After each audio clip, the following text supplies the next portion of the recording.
Hello students, welcome back to TMIS Home Based Education student. Today we are going to teach multiplication of the fraction. तो बेटा आपको हमने अब तक क्या पढ़ा है? एडिशन पढ़ लिया, सब्ट्रैक्शन पढ़ लिया, एडिशन पढ़ लिया, मिक्स्ड ऑपरेशन भी पढ़ लिया ना, जब सब्ट्रैक्शन और एडिशन साथ में आता था। अब फिर वर्ड प्रॉब्लम भी पढ़ लिया हमने। इतनी बातें हमने पहले से पढ़ ली है, तो अब हम क्या पढ़ेंगे? Multiplication of the fraction. तो बेटा ये सभी बातें जो है ना, एडिशन, सब्ट्रैक्शन, मिक्स्ड और वर्ड प्रॉब्लम, इससे तो कई ज़्यादा ये इजी है, कई गुना इजी है। Multiplication is easy more than addition and subtraction. वो सारी बातें थी, वो थोड़ी हार्ड लगेगी हमें, लेकिन ये तो बिल्कुल ईजी होने वाला है, क्योंकि उसमें कुछ देखना ही नहीं है भाई। क्या नहीं देखना है? लाइक फ्रैक्शन है, अनलाइक, कुछ नहीं, कुछ भी नहीं, मैटर ही नहीं करता वो। लाइक फ्रैक्शन, अनलाइक फ्रैक्शन कुछ मैटर ही नहीं करता, डायरेक्ट ही सॉल्यूशन। कैसे? तो बेटा सबसे पहले तो मल्टीप्लिकेशन होता क्या है? जैसे कि यहाँ पे मैंने लिख दिया 2 × 3, तो हम इसको कैसे एक्सप्लेन करते हैं, है ना? मल्टीप्लिकेशन को कैसे एक्सप्लेन करते हैं? हम इसको क्या बोलते हैं? 2 × 3। 2 × 3 मल्टीप्लिकेशन का मीनिंग क्या होता है? टाइम्स। मतलब क्या? 2 × 3 मतलब 3 + 3, तो इसको बोलते हैं 2 × 3।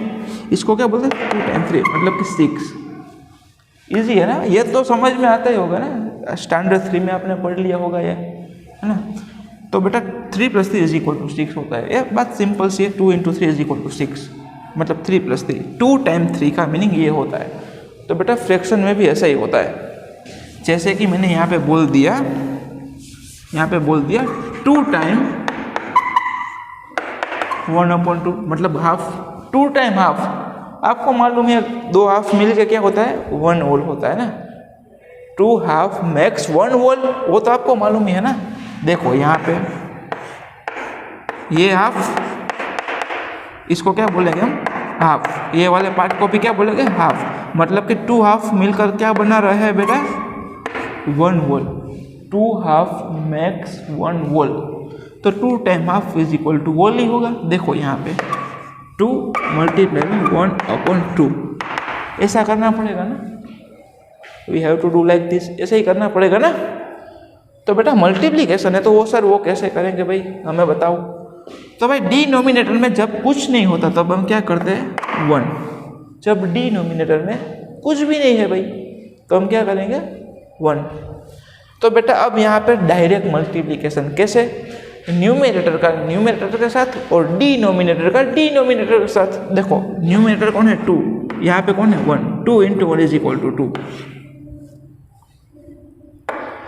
1 × 2 = 2। देखो डिनोमिनेटर का डिनोमिनेटर के साथ किया और न्यूमरेटर का न्यूमरेटर के साथ मल्टीप्लिकेशन कर दिया, खत्म बात। तो बेटा देखो ये अब कैंसिल हो सकता है ना, क्योंकि ये क्या है? सिंपलेस्ट फॉर्म में कैसे इसको चेंज करोगे?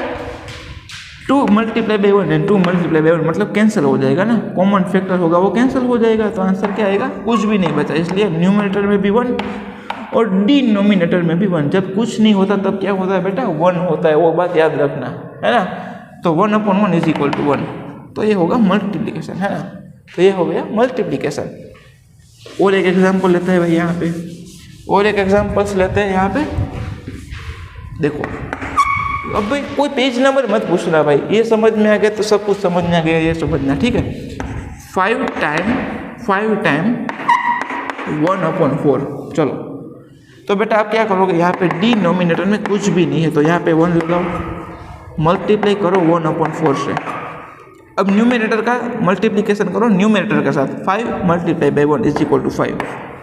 1 × 4 डिनोमिनेटर का मल्टीप्लिकेशन डिनोमिनेटर के साथ। 4 × 1 = 4। 5/4 आंसर हो गया। लेकिन ये आंसर जो मिला ना, वो क्या है? इम्प्रॉपर फ्रैक्शन है। इम्प्रॉपर फ्रैक्शन में से हमें चेंज करना पड़ेगा मिक्स्ड फ्रैक्शन में। And how to change improper fraction to mixed fraction, वो आपको मालूम है।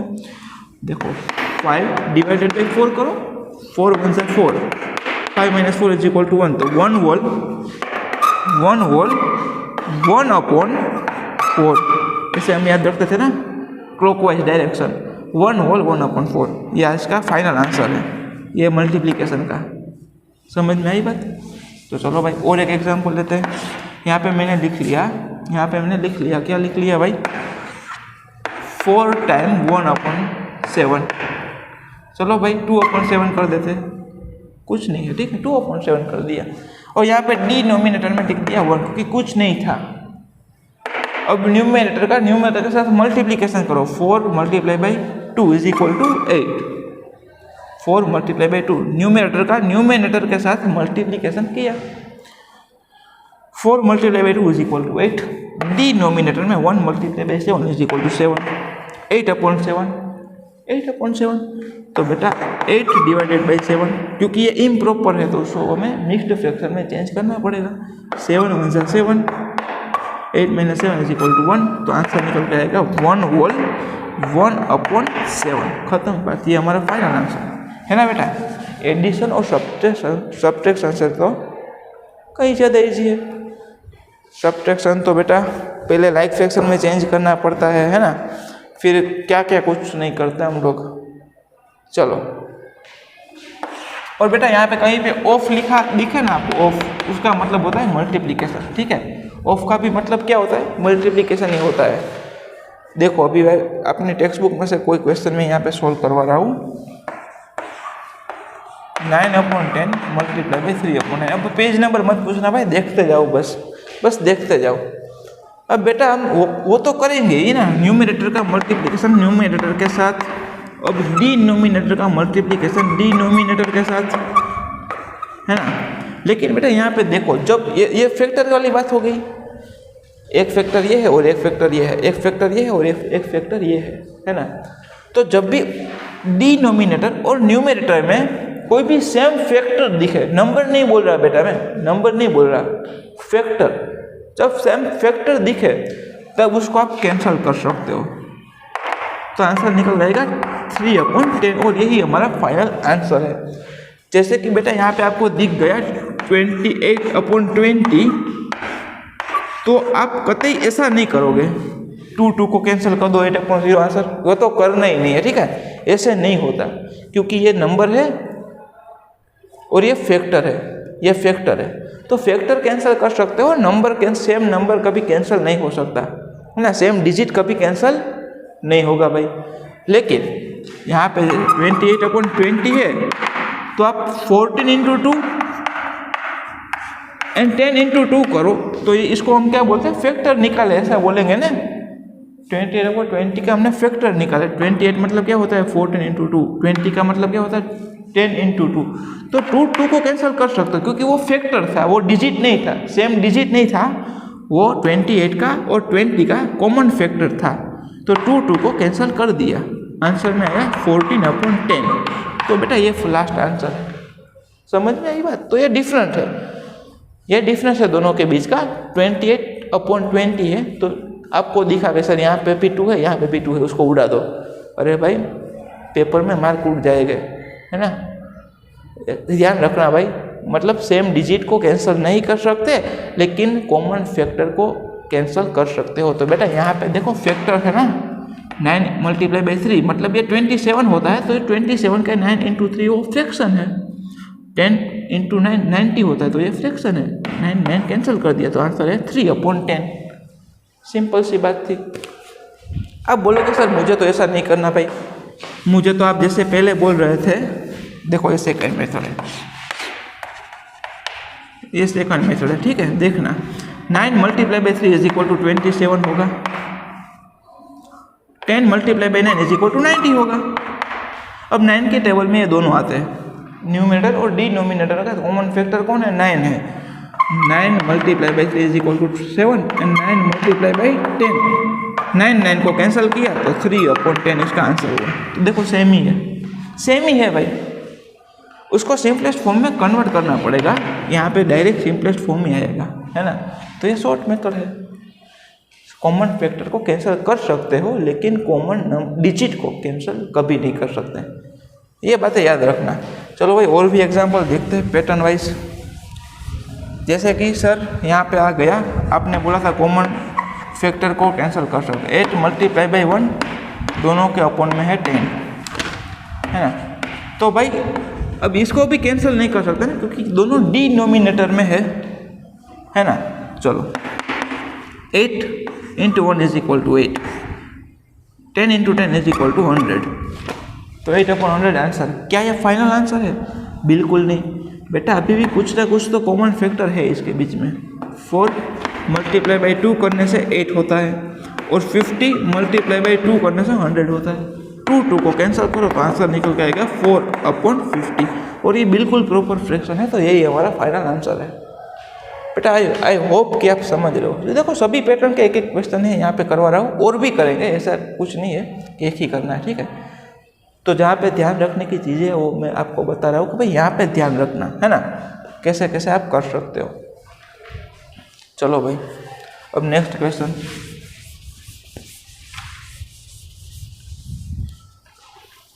जैसे कि यहाँ पे लिख दिया 3/4 ऑफ 1/8। तो बेटा आप तो बोलोगे सर आपने तो ऐसा क्वेश्चन कराया ही नहीं है ना, आपने तो ऐसा क्वेश्चन किया ही नहीं है जब बीच में ऑफ है। तो बेटा मैंने आपको बोला ऑफ मतलब क्या होता है, मल्टीप्लिकेशन होता है। तो मतलब कि 3/4 मल्टीप्लाई बाई 1/8। तो भाई कोई भी कॉमन फैक्टर है नहीं यहाँ पे, तो 3 मल्टीप्लाई बाई 1 करोगे तो 3 आएगा, 4 मल्टीप्लाई बाई 8 करोगे तो 8 4 होता 32। तो बेटा ये बिल्कुल प्रॉपर फ्रैक्शन है, बिल्कुल proper fraction. When the denominator is greater than numerator it's called proper fraction. Definition याद होनी चाहिए, हमने वो प्रोजेक्ट वर्क की आपको दिया था, वो डेफिनेशन वाला ही था, है ना। तो बेटा 3/32 वो हमारा फाइनल आंसर है। बीच में ऑफ आया, ऑफ की जगह पे क्या रख सकते हो आप, मल्टीप्लिकेशन का साइन रख सकते हो। अगर बीच में टाइम्स लिखा भी आ गया ना, बीच में टाइम्स लिखा भी आ गया तो भी आप मल्टीप्लिकेशन का साइन वहाँ पे रख सकते हो। जैसे कि और एक क्वेश्चन कर लेते हैं भाई, 1/4 ऑफ 1/4 ऐसा आ गया भाई। तो बेटा कुछ नहीं है, देखो 1/4 मल्टीप्लाई बाई 1/4 न्यूमरेटर का न्यूमरेटर के साथ 1 multiply by 1 is equal to 1, 4 multiply by 4 is equal to 60। तो बेटा बिल्कुल प्रॉपर फ्रैक्शन है ये, तो वही हमारा फाइनल आंसर है, खत्म बात, है ना। चलो अब एक टाइम्स वाला ले लेते हैं भाई। देखो कितने भी क्वेश्चन करो, यहाँ पे लिख लिया मैंने 7 टाइम्स 1/7, 7 टाइम्स 1/7। तो बेटा 7 टाइम्स की जगह पे हम क्या रख सकते हैं, मल्टीप्लिकेशन का साइन। तो यहाँ पे मैंने मल्टीप्लिकेशन का साइन कर दिया 1/7, है ना। तो बेटा यहाँ पे डिनोमिनेटर में कुछ भी नहीं है, मतलब 1 है। अब बेटा देखो यहाँ पे ये न्यूमरेटर में है और ये डिनोमिनेटर में, और कॉमन फैक्टर भी है। देखो 7 मल्टीप्लाई बाई 1 मल्टीप्लाई बाई 7। तो बेटा 7 7 है, कॉमन है, 1 1 कॉमन है, कुछ भी नहीं है भाई, कुछ भी नहीं होगा तब सब कुछ कैंसिल हो गया तो बेटा आंसर आएगा 1, 0 नहीं होगा, ध्यान रखना। क्योंकि मल्टीप्लाई बाई 1 तो हो गया ना भाई, 1 divided by 1 is equal to 1 तो होगा ना, है ना। तो ये सारी बातें ध्यान रखनी है, ठीक है, मल्टीप्लिकेशन में। अब एक सबसे लास्ट वाला क्वेश्चन, सर एक मिक्स्ड फ्रैक्शन हुआ और एक होल नंबर हुआ, तो जैसे कि यहाँ पे आ गया 3 टाइम्स 3 होल 1/3। सर अब ऐसा क्वेश्चन आ गया तो बेटा कुछ नहीं है। देखो यहाँ पे टाइम्स की जगह पे आप क्या लगा सकते हो, मल्टीप्लिकेशन का साइन लगा सकते हो, लगा दिया भाई, है ना। अब बेटा यहाँ पे देखो, इसको पहले चेंज करो आप इम्प्रॉपर में। 3 × 3 is equal to 9, 9 × 1 is equal to 10, 10/3 यही होगा ना भाई। 3 × 3 + 1, 9 + 1 इज इक्वल टू 10। तो न्यूमरेटर होगा 10, डिनोमिनेटर वैसे ही रहेगा 3 का 3। तो ये वाला जो फॉर्म था इसमें से मैंने इम्प्रॉपर फ्रैक्शन का फॉर्म ले लिया, है ना। यहाँ पे कुछ भी नहीं है, डिनोमिनेटर में 1 होगा, ओके। तो बेटा 3 × 10 एंड 1 × 3। तो बेटा 3 को आप कैंसिल कर सकते हो क्योंकि वो कॉमन फैक्टर है ना। तो यहाँ पे 10/1 इज इक्वल टू 10, सिंपल सी बात है भाई। तो मल्टीप्लिकेशन है ना वो तो कई ज़्यादा इजी है एडिशन से और सब्ट्रैक्शन से, ठीक है बट। तो बेटा आई होप कि आपको अच्छे से समझ में आया है how to multiply the fractions, ठीक है, how to multiply the fractions वो आपको अच्छे से समझ में आ गया है भाई। तो बेटा एक्सरसाइज नंबर 13, एक्सरसाइज नंबर 13 वो आप खुद से ट्राई करोगे भाई। अगर नहीं समझ में आता तो गूगल मीट में मुझसे डिस्कस करो आप, वो तो हम करते ही है, गूगल मीट में तो डिस्कस करते ही है ना। तो बेटा एक्सरसाइज नंबर 13 है वो ट्राई इट योरसेल्फ, ठीक है। इसकी पीडीएफ भी मुझे याद दिलाना, मैं भेज दूंगा, ठीक है। आप जब भी बोलोगे तब उसकी पीडीएफ भी भेज दूंगा मैं, ओके।